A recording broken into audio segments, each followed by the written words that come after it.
Hey everybody, Tyler Anderson here, and for my project I decided to do a day in the life, our interaction with various electronics that we encounter in our everyday lives.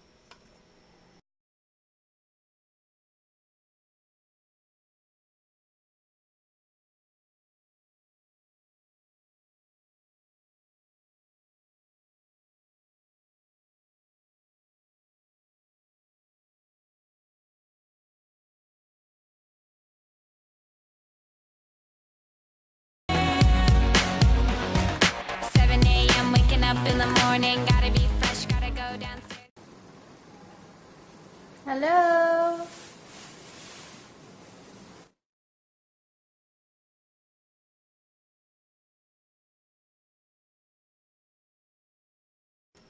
The majority of Americans reach for their cell phones immediately upon waking up to check for missed calls, breaking news, and their Facebook pages, before even getting up or saying good morning to their partners.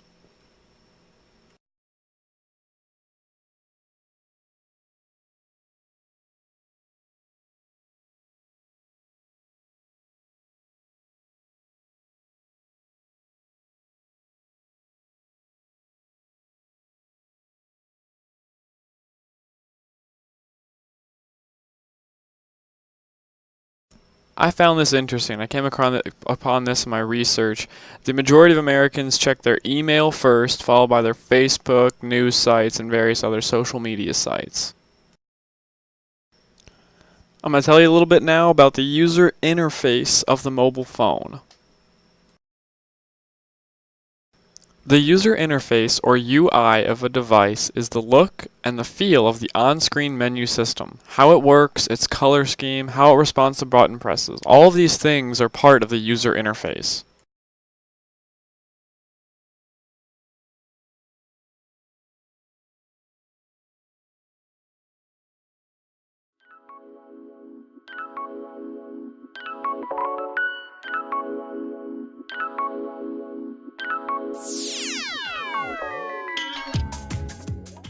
We've increased the size of the display.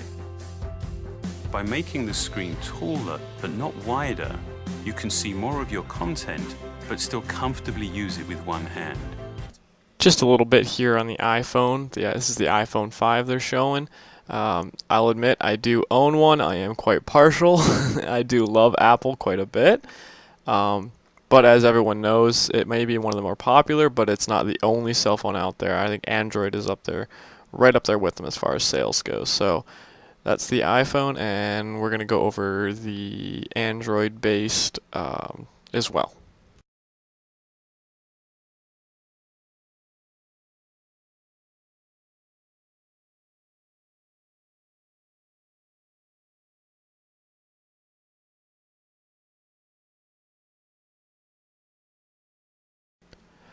Android is a Linux-based operating system designed primarily for touchscreen mobile devices such as smartphones and tablet computers. It was initially developed by Android Inc., whom Google later purchased in 2005.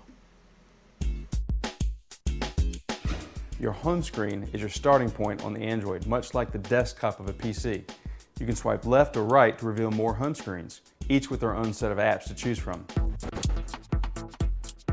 The notification bar is at the top of the screen. Here, several icons tell you the status of your battery, wireless connectivity, and more. Using a finger to pull down the notification bar will reveal a list of related actions like opening your email or calling voicemail. At the bottom of the home screen is the tray, which consists of icons for your phone, email, apps, and contacts. Remember, a single finger tap on the screen is equivalent to a single mouse click. Tapping and holding on the screen is similar to a right click.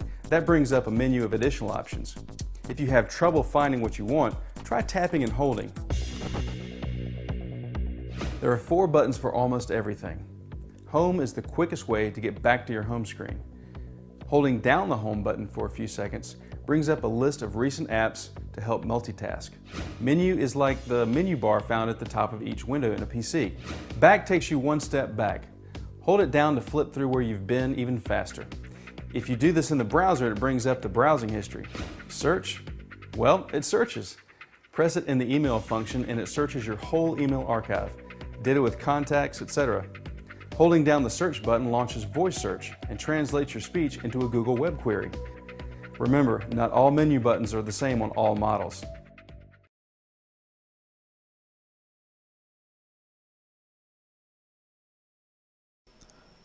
People do the majority of their internet surfing from their mobile phone now, but it doesn't stop them from using a laptop when they're going to be using it for a long period of time or need to do some heavy searching.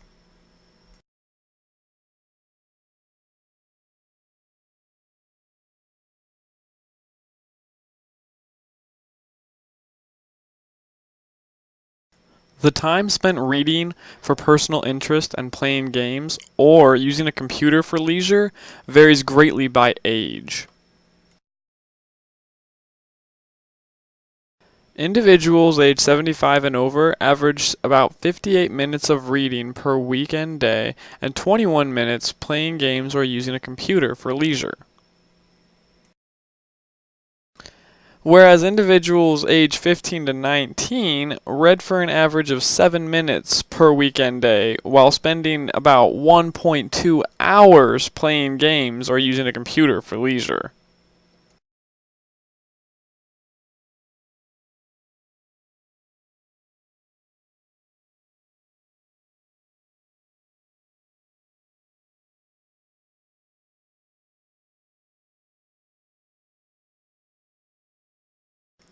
The majority of cars nowadays have an onboard computer that allow us to navigate to where we're going, listen to music, read our text to us, make phone calls, anything you can think of. It's all integrated into the car now. That's just one more thing that we interact with that we don't probably realize on a daily basis that we're using.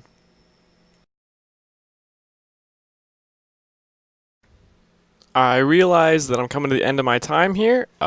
So thanks for watching. Just want to touch on one more thing before I go, and that would be using the bank ATM. That's more of HCI. Is this recent innovation by the Commercial Banking Company of Sydney. It's a little card that brings you instant cash. And all you do is this. These machines you'll be seeing before too long, in about 6 weeks' time actually, on the bank's walls around Sydney. And all you do is just place this card in here, in the slot. It's taken inside. You wait for a light to come on and you press 6 digits.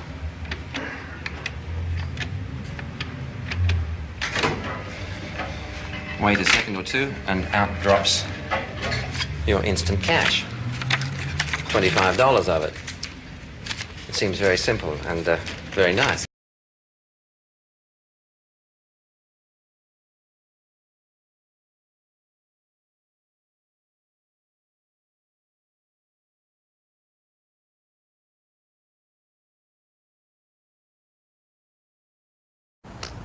I got to go to the bank and grab a little bit of money. How am I supposed to do this? Like this? So what we're going to do is go to the ATM. It doesn't give me much time. Why doesn't that work? Oh, I got a pair of headphones with me so I can plug in. Plug them in, plug in the standard headset jack. It's on the ATM for spoken instructions. Takes a little bit longer for me than sighted people. It tells me to plug them in, but it doesn't tell you where to plug them in here. Take cash below, that doesn't work. Jack. Ring-a-ding-ding. Normally when there's a little circle around the headphone jack or something, it's pretty recognizable. Jack below. There. No? And you know, when the braille says right below, I'm thinking right below, but it was a couple of things below. Way below? Like down here? Below? No. Way down there? But why would they put that up there for that? What? Why? Why is this so complicated for me? Why can't I find the stupid hole? Right. The simplest thing in the world, and I couldn't find it because it was sort of camouflaged. I promise you it was camouflaged. There's a hole there with nothing. There's nothing in between the holes. I just started to push the headphone in just randomly into place and just push, push, push. As is that. Nothing plugs in anywhere. Unless it plugs in there. Oh, it scared me. Wow, it doesn't feel like a hole at all, does it? This ATM provides spoken instructions for your convenience. For a tutorial, press enter on the keypad. Hopefully nobody's going to be impatient and be banging on the door. Come on, I'm ready, hurry up. The keypad is located to the lower left of the headphone jack, approximately 7 inches at 7 o'clock. One time I was at an ATM and this woman was just being as loud as can be. Ugh. The keypad consists of 16 keys. There are 4 rows of keys with 4 keys in each row. The left 3 columns of keys are identical to a telephone keypad with the number 1 in the upper left. And I was like, you know what, lady? I can't see. All right, calm down. I'll be out of here in a minute. I'm trying to catch a train. Insert your card with the raised print facing up and to the left side of the slot. Please enter your PIN using the keypad. Select Enter to continue. Enter. For withdrawal, press Enter. Enter. Normally when you enter numbers, like if you do it on a phone, they want it in dollars and cents. Like say you want $400, you go 40000. 40000. Enter. You have exceeded the limit that this ATM can dispense. I took off the 2 zeros. 400. Let's try this. Here we go. So now I have money. So now we can go have a couple of refreshments. Thank you. Thank you.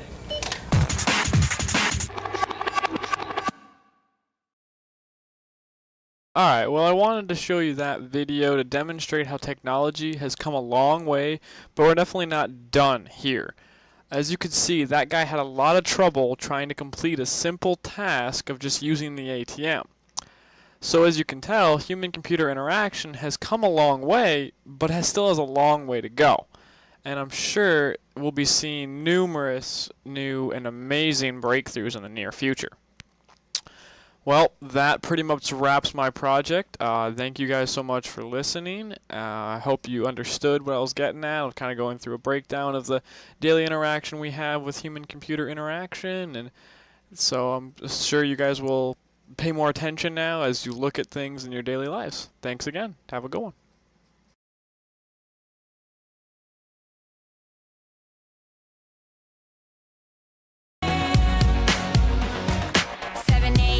Up in the morning.